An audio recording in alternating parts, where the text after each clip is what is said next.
I love HGTV too. And but people watch these shows where they flip a house in 24 hours and they don't break down. They're like, oh, they bought the house for 200,000 and sold it for 4 and put 50 into it. Yeah, They don't break exactly. down all the other fees like the taxes and the carrying cost and the real estate fees. Financial independence, freedom, financial picture, independent financially, financial future, financial freedom and wealth, financial independence. Get your fill, financial independence and long life. Hello, and welcome to another episode of Get Your Fill, Financial Independence and Long Life, where we explore ways to achieve those two goals, and remarkable, amazing, successful people come on to help us. And that's why I am very excited, and you will be too, that Amy Terry is with us today.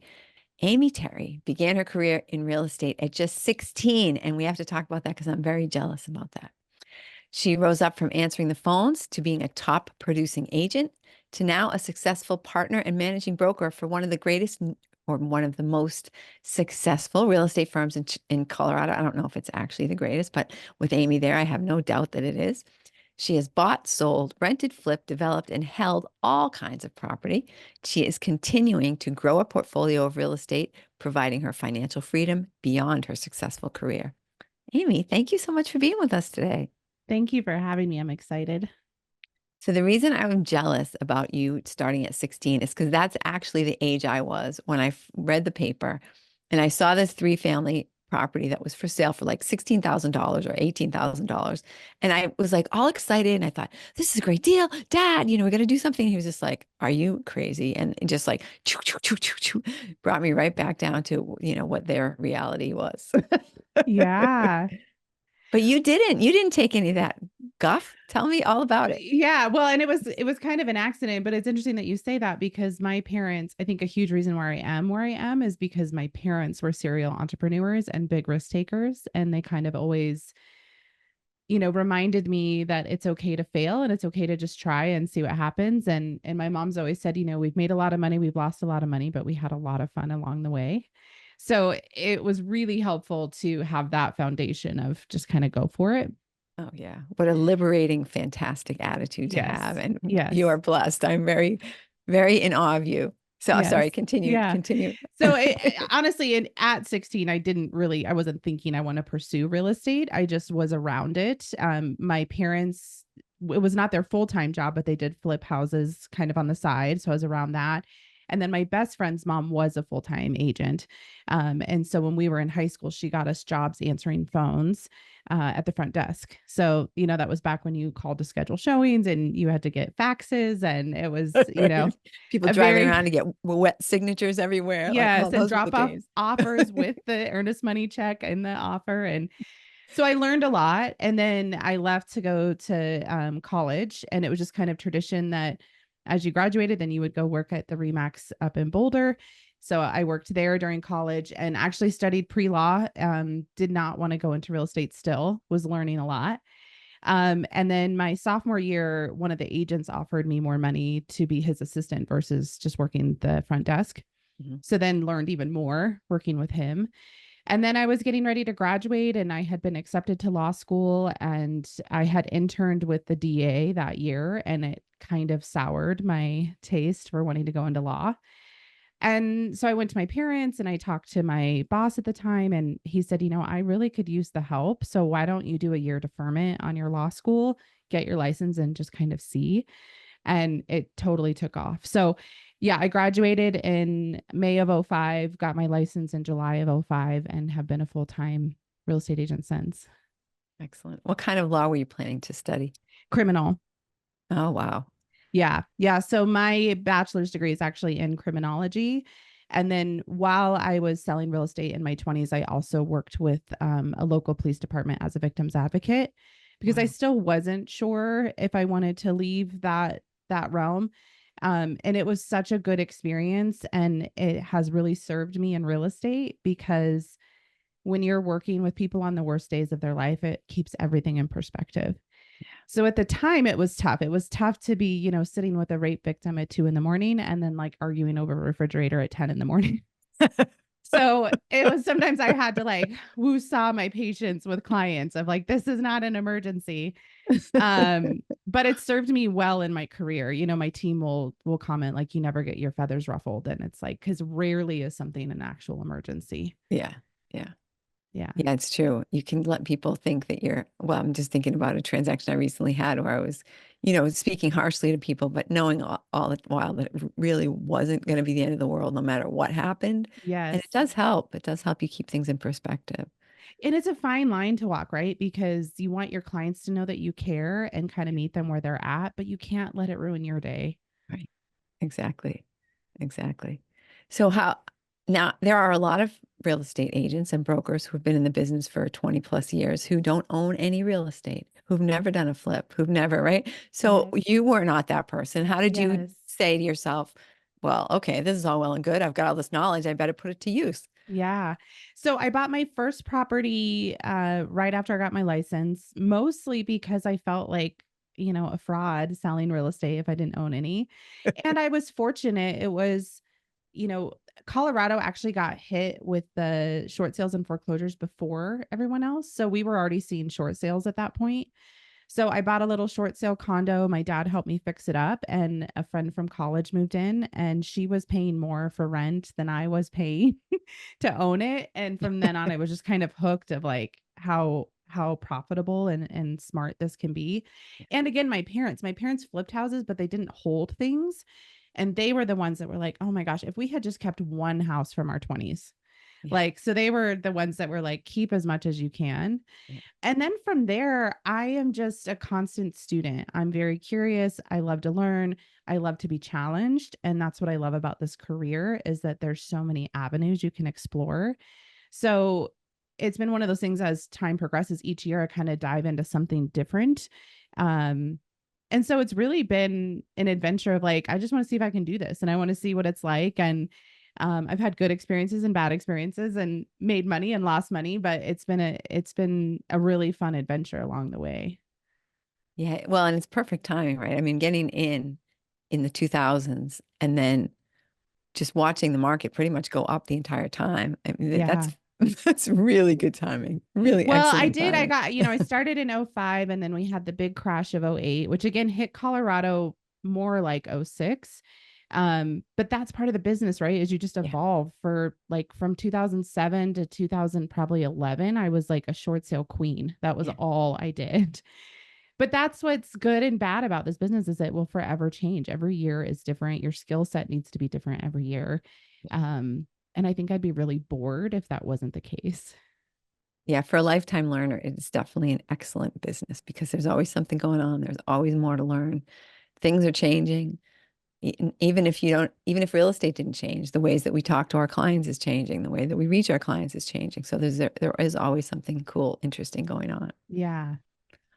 What was a really hard lesson for you to learn? Is there anything you sort of rebelled against and didn't want to really believe it or? Well, a couple things. So the first thing that comes to mind is, I, for years, was like, I'm in real estate because of the flexibility, and I don't want a routine, and I don't want a schedule. And I fought that for a long time. And then I realized when I finally did create consistency and a schedule, it gave me even more freedom. And I actually was able to get my priorities taken care of. So it's that whole idea of, scheduling your priorities every week. So that was one thing I pushed against for a long time. I was like, I don't want a routine, but life actually is a lot better with that. And I find that coaching agents, a lot of times they're really resistant to scheduling things. And I think it's really valuable in your business. And then the other piece, I would say, I've had good and bad experiences with partnerships in business. And so I've learned some hard lessons there. And unfortunately, you can't always assume that someone's going to treat you the way that you're planning to treat them, and that they don't always have the same intention that you do. So that's been a hard lesson over the years. And people disappoint you. It's true. You want to take people at face value, and then sometimes they surprise you in great ways and be like, wow, I had no idea that you were going to be so whatever. And then other times you're like, well, you said you would do X and you just haven't done X. And I'm not your mother and I don't want to make you have to do right. And you're just like, Yes. Yes. Yes. Yeah, and it's hard to sit down with someone. I mean, I've had business partnerships, but then I also think about growing the brokerage. It's hard to sit down with someone for an hour. And like you said, sometimes people you're like, I'm going to give this person a chance, and they'll really, just take off and surprise you. And then some people that just present themselves so great end up not being really great people. So it's a tough, I think experience, you get a little bit better at it, but it's tough to know those things. Yeah. Yeah, it's true. I know my old broker used to have people do a personality test. It's funny you say that. We actually just engaged with a company to start doing that. It's And not what's a bad really cool, idea. well, it gives us the personality test, but then it also does an overlap of my personality and their personality and how I can best coach them and work with them and the things that I might do that might shut them down. I think that's a really hard thing as a leader and a mentor, is learning what motivates people and what shuts people down, because Yeah, everybody's different. absolutely. Yeah, that's true. Because yeah, you do have to factor yourself into the equation. Yeah. Yeah. Yeah. Why the way you operate is not always how everyone else operates. Yeah. So when you do a flip, for example, or anything that needs some sort of work, some kind of Mhm. rehab of any type, the Mhm. first time you did that, you said your dad helped you, but have you been in a situation where you're hiring other people, and how do you figure out like who you can trust? How do you get a good team? Because that's something that a lot of people struggle with when they are going to be doing any kind of renovation. Like, no one Yeah. calls me back, or Yes. whatever. It's tough. It's an evolution for sure. And it's a constant evolution. I mean, I think anyone in the business will realize you might have a plumber who's super reliable and great for 4 years, and then they'll just fall off the face of the earth. Yeah. So we're lucky. Our team is very close. And so we have like a group text. It's like, hey, who's your best hardwood guy? Who's your best plumber? Who's your best? So we can filter through that way. And but also, just this weekend I have a handyman that I've used a lot, and I had a client call me livid on Saturday that he had broken a pipe at her house, and like there was just all this stuff. So part of it also is making sure that you're asking for feedback, because some people aren't as forthcoming. They might be secretly like, well, this person did a horrible job, but I don't want to say anything. Yeah. But it's tough, and it's tough when you get good contractors. You have to kind of keep them busy.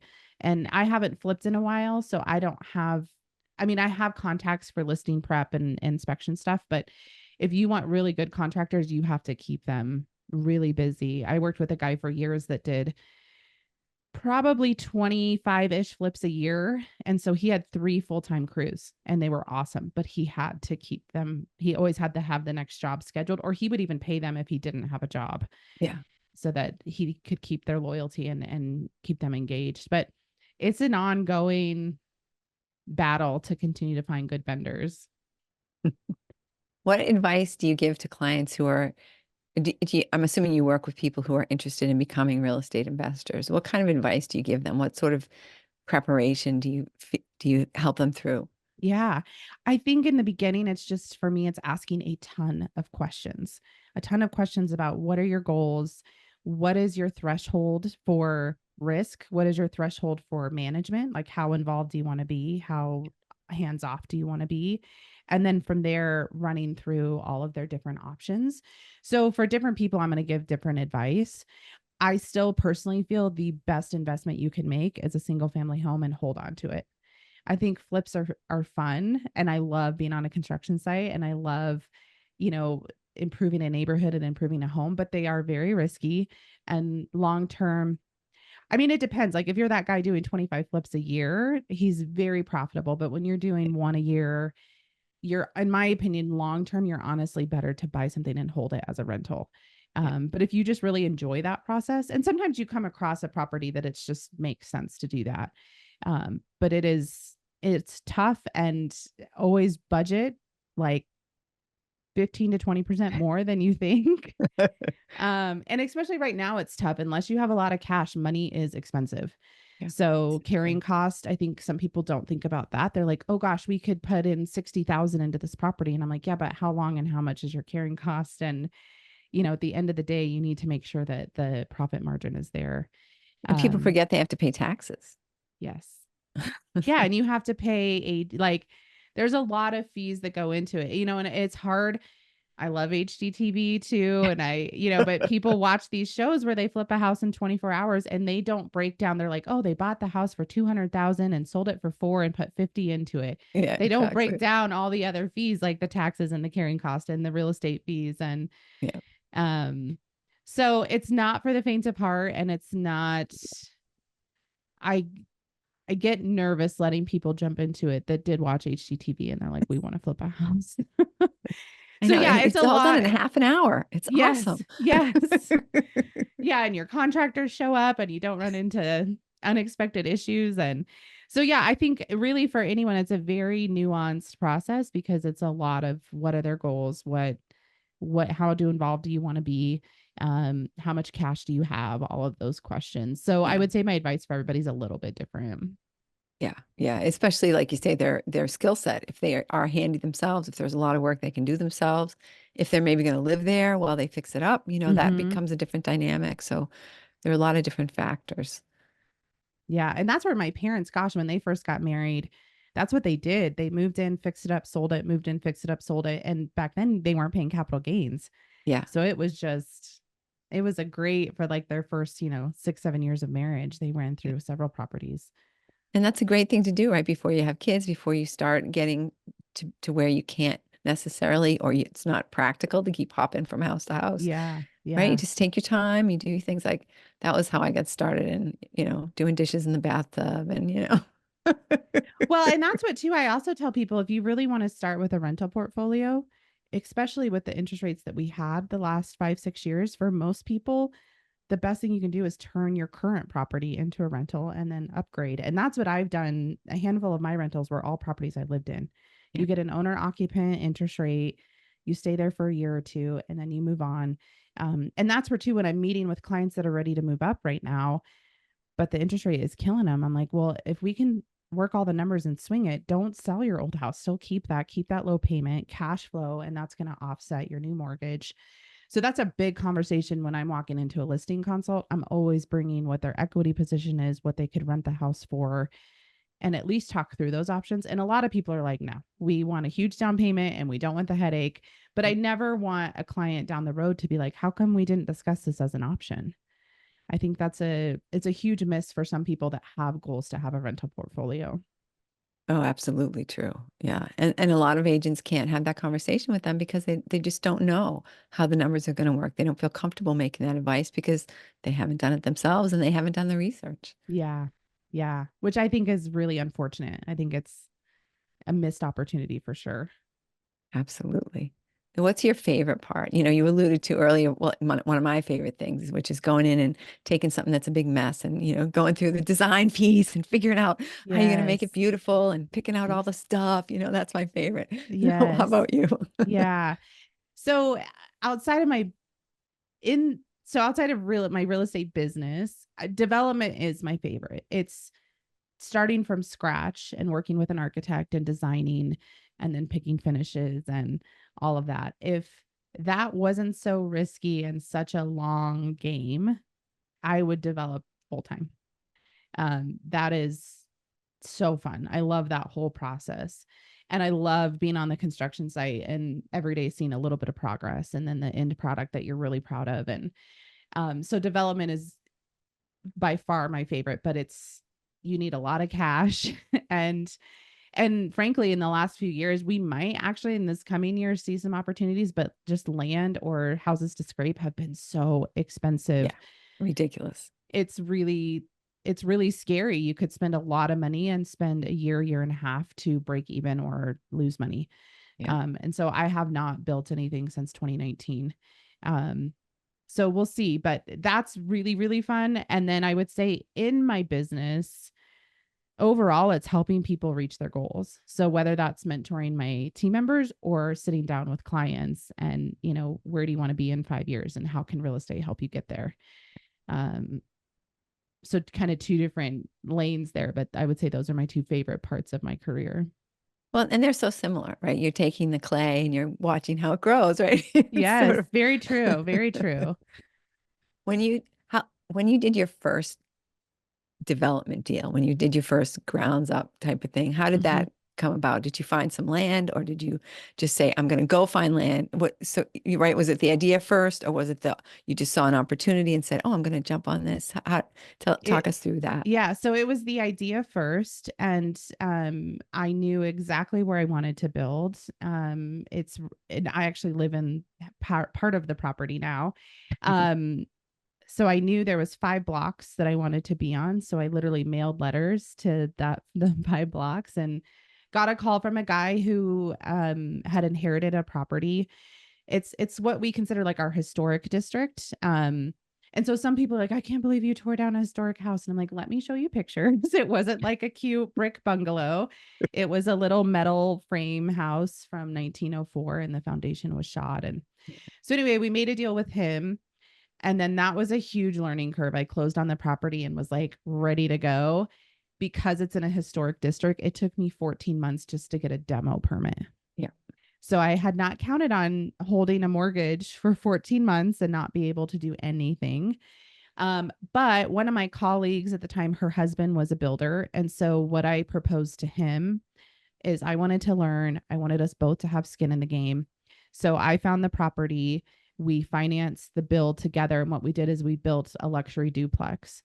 So what we agreed upon is that I would get into one side at cost, and then he would get the profits on the other side. And it actually worked out great. Through word of mouth, we sold the other side before we even broke ground. So those people got to pick their finishes and were involved in the whole process. And it was really fun. It was also big learning curves. We went way over budget, and it was partly on me that I wasn't paying enough attention. I was kind of letting him run with things. Luckily, there was enough profit margin there that we were okay. And then it was so funny, we closed and we all moved in. And I remember talking to my boss at the time, and the buyer of the other side was a real estate attorney. So he said, let me get this straight. You did your very first build. You're going to move in next door, and the buyer is a real estate attorney. And I was like, oh God, I didn't even think about that. But, luckily we didn't have any issues. They actually just moved out this December, but they were there for 6 years, and we got along great. And so that was a really great experience. And then in the middle of that build, on the flip side, a great opportunity just came up. And I actually remember it was Christmas Eve. It popped up. And it was a great deal on a lot. And so we snagged that and did another project. And that one we actually did not make money on. So you learn, but yeah, that was how I did my first one. And to this day, I was so passionate about the floor plans because I was going to live there. And luckily we hired a new architect who, it was his first full build. He had done like some remodels and additions. So him and I worked really closely together. And I literally looked at like every luxury duplex on the market in Denver and took my favorite things about it. So anytime I have people over, they're like, oh my God, if you ever sell. So what's nice is I still have that floor plan and I could rebuild it. It's just a matter of finding the lot. But it's nice now that there's some groundwork there if you wanted to redo it. But yeah, it is. For anyone that's thinking about doing projects like that, it is so overwhelming when you think about it, but it's just like, how do you eat an elephant one bite at a time? And that was what I did. I was like, if I'm going to locate a property, and honestly, some of the stuff I think I got through quickly with the city because I had no expectations and I was very kind and I just showed up like, what do you need from me? How does this work? I had to do neighborhood presentations and all kinds of stuff because of the historic district, there was a lot of approval. Yeah. But yeah, I think don't be afraid to just ask for help and, dig in. And sometimes you're going to go down a rabbit hole that's the wrong one and then you'll reroute. But that's really, personally, for me, that's the best way to learn is just jump in. And that was actually before I did that, I was considering at the University of Denver, they have a master's program in real estate development.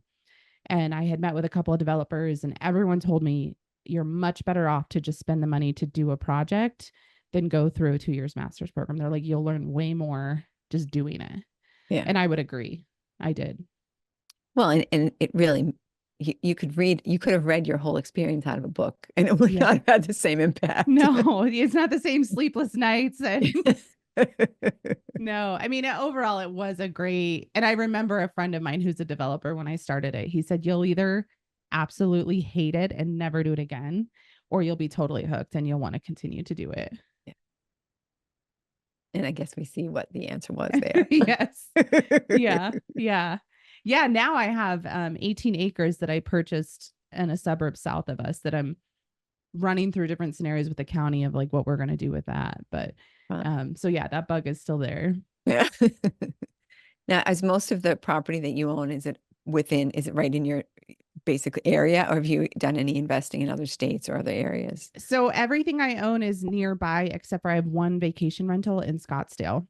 Okay. So that's a short-term rental, and it's actually by far right now my most profitable property. So that was kind of on a whim that I bought that one, but it's worked out really, really well. Yeah, short-term rentals. I do love them.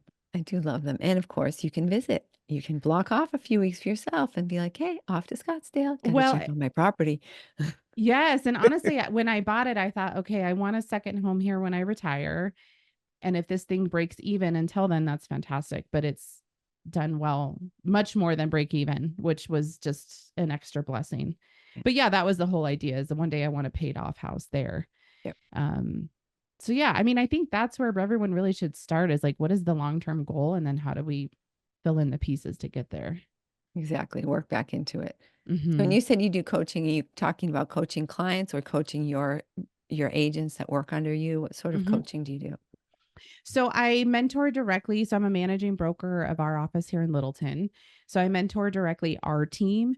And then I also do a lot of classes for our brokerage statewide. So we have about 200 agents statewide. And I have 15 in my office right now. So I have those are direct reports where I'm meeting with them weekly. And then on the larger scale, I do classes on how to do a listing consult, or right now we're having a lot of classes on how to navigate the changes in our industry. So yeah, and I really do enjoy teaching. And now we're actually kind of going down this rabbit hole of starting to offer classes outside of the brokerage as honestly kind of a recruiting tool. So that we can capture people that want to learn, and people that obviously aren't getting that support at their own brokerage. So in this fall, I will start teaching classes for the brokerage outside of our agents. And that's a great way, right, to capture the people who want to be better, regardless of what their Yes. brokerage is giving them. Yeah. And I love managing and mentoring, but the whole recruiting piece has not come naturally to me. I'm a big energy person and law of attraction person, and I feel like my business is, everything happens organic, and so the teaching piece for me feels much more comfortable than calling agents and, are you happy where you are? Yeah. And you're not, I mean, who's going to reply to that? I mean, do you know what I'm saying? Like, who are you Yes. going to get in that Yes. sort of scenario? Yes, that's a very good point. You kind of want to surprise people, like, and impress them. Like, I wasn't really looking because I, have a situation that makes me happy, but I can see now how your situation will be even better. Yeah. Right? Yeah, definitely. Definitely can see that. So if people wanted to follow in your footsteps, what sort of things would you say to them? What advice would you give to someone who's like on the fence, who knows that they're interested in I love real estate. They look at all the, listings that come out. They know all about their neighborhood and all that kind of stuff, but they just haven't hit the button. They just haven't pulled the trigger. What kind of advice would you give to them? So do you mean advice for someone looking to invest, or advice for someone looking to become an agent? Someone looking to invest. Okay. So I would say, one, obviously, if you are currently renting, the very next step is to buy a primary residence for yourself. So I think the best thing you can do, even if you're 2 years out, is meet with a lender, talk through your lending options so you get an idea of what your down payment requirements are, get an idea of where you're comfortable with your monthly payment. Of course, that's going to fluctuate with what interest rates are. But that would be the best thing. And I think some people are just scared to have that conversation. I'm like, just start the conversation. I mean, I have clients that, we talk 3 years before they buy anything. So start the conversations, get educated about what your options are, and then buy a primary residence. And if you want to build a portfolio, let your agent know that, so that you're buying within that in mind, that this will be a rental long-term. Yeah. Because that kind of changes things when you're looking. So I would say that's the very first thing to do. If you already own a primary and you're thinking about investing, then, as we already discussed, I would investigate what would it look like to turn your current property into a rental and then purchase another one. Again, lower down payment. You're going to get a better interest rate on both properties. So that's a really good option. If not, and you love your house, you want to stay there, then look into what are the cash requirements to invest, and then have someone that's really active in your market that's keeping an eye out for you so that they come across a great opportunity, especially if they can come across an opportunity where there's tenants in the property and you can just snag it and continue to rent, especially because properties with tenants are hard to sell. Not always, but majority of the time, tenants don't want to deal with showings. They don't want to clean up for showings. It's tough to photograph. A lot of times the tenants don't want to move. So if you, put your feelers out, have an active agent that you're in touch with, that they can contact you and say, hey, I've got a client that wants to sell this rental with tenants in it. You can get going right away. So I think at this point, if you're just starting, just really educate yourself with your options, and then surround yourself with people who are good at what they do. Surround yourself with a lender who's really cognizant of all the loan products that are available to you, can talk you through the requirements, and then an agent who's active in the area that you want to be. And I hope that we'll start seeing people, it's very common for people to interview listing agents. You don't see that as much on the buy side.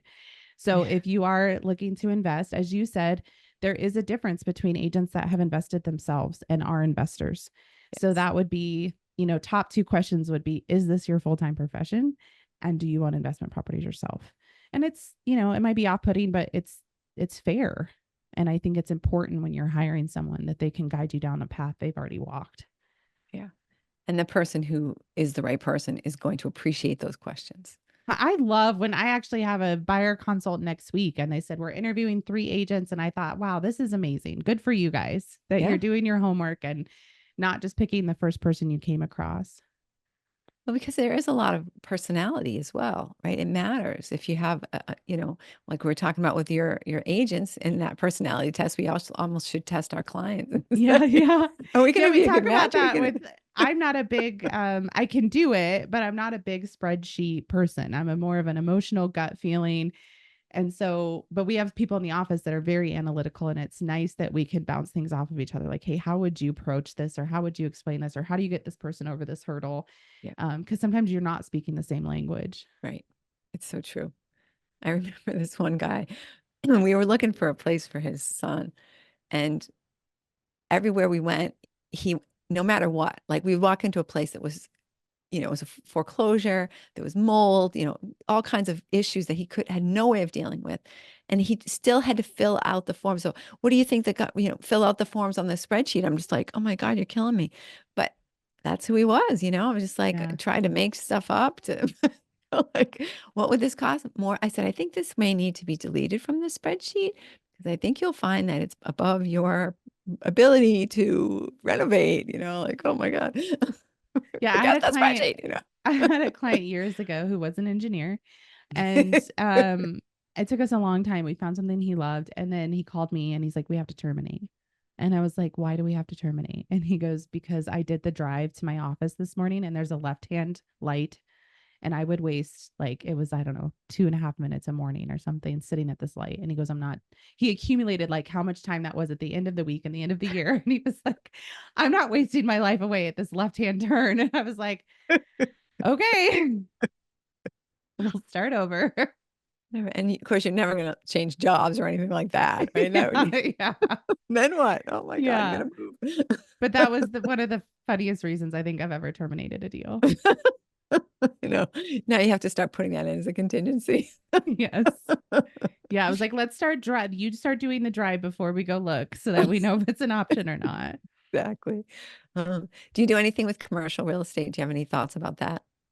I own our office. So that's really the only commercial deal I did. I typically refer any commercial because here it's a totally different MLS and it's a different system. Oh, right. Okay. I will say, I'm happy that we own the office, but it's appreciated slower than anything else I own. And obviously post-COVID, I know people in the commercial world are really struggling with vacancies. So for me personally, I will continue to invest in residential versus commercial. We'll see what happens, but I'm going down a rabbit hole right now of an office building in my neighborhood that we're looking at. Can we convert it to condos? Because it's 23,000 square feet. It's sitting right on a park. It's in a Wow. really residential area now. Yeah. And they just have a lot of vacancies. And so they're selling the building. And so we're looking at engineering of like, can we turn these into lofts? So that is something I am seeing in a lot of places in Denver is they're converting to residential. So yeah, I'm not a big, like I said, I think if you own your own business, I think it's just like owning your own home. I don't think it's a bad idea to own where you run your business, but beyond that, even I have a client who manages a lot of REITs and they are tanking. So yeah, I don't know. I would stay away from commercial personally. Yeah. Yeah. A lot of towns and cities around here are allowing people by right to convert to residential because they don't have enough residential and they have too much commercial or Yeah. Yeah. I think it's a good thing. I mean, we obviously have a housing shortage and an affordability issue, and the more and more people are working from home, and we're just so mobile now. It's not like it used to be where you had to sit in the office and you don't have to come pick up a fax, and it's just a whole different.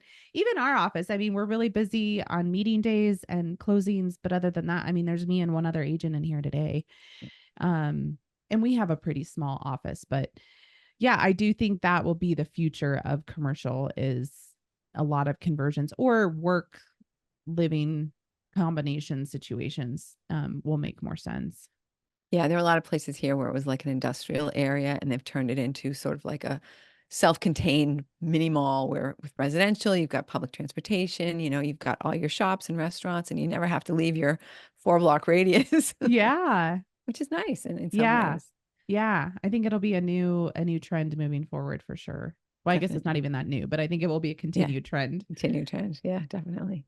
So Amy, I love talking with you. I think we should definitely sit down someday when we're in the same zip code and have some Yes. coffee or lunch or Yes. something like that and have a great conversation. What is there anything you wish I would have asked you that we haven't touched on? Anything you want to make sure people know? I guess my biggest thing is just the reason I got into the podcasting is I have a friend who's a social media consultant and she was the one that was like, I really think you should start doing this. And I was like, well, what am I gonna say that no one else has said? But what made me want to do it is she said, there's not that many single women talking about investing in real estate. And That's she right. said, I would prefer to learn from you. It's more relatable, it's less intimidating. So I'm not saying just women, everyone should look into it, but I know it's easy for me to say it's not intimidating, but it's really not that scary. I just think, like I said, start educating yourself, explore your options. But it can be a game changer in your financial world. Like I can do the things that I can and have the funds to pursue these pipe dreams of development because of the properties I bought 10, 15 years ago. So that's really all I would say is if it's intimidating, but you have any little inkling that you might want to do it, just start one bite at a time. Just start the process. It's really not that scary. And if you surround yourself with good people, it's doable. Excellent. So how can people reach out to you if they want to talk to you more, if they want you to help them to take that step? Yeah. So I would say I'm most active on Instagram. So that's Amy Terry 80 Realtor. And from there, there's a link tree and you can find my website and guides and set up an appointment, all that good stuff. And then if you don't use social media, just old school email, I check all my email. And that's just amyterry@8z.com. Excellent. Thank you so much. Thank Awesome. you. And thank you, listener, for listening. I know that you're thinking to yourself, could I really do it? And the answer is yes, you could absolutely really do it. So take some action right now, whether that be to contact a loan officer so that you can find out exactly what you can afford, find out some steps you can take over the next year or so that will put you in a better place to make that step. Talk to some real estate investors that are around you, maybe do some meetup groups. Just take some action right now. Oh, here's an action you can take for this episode to some of your friends so that they can share Amy's wisdom as well as you. And have a fantastic week. Thanks, Amy.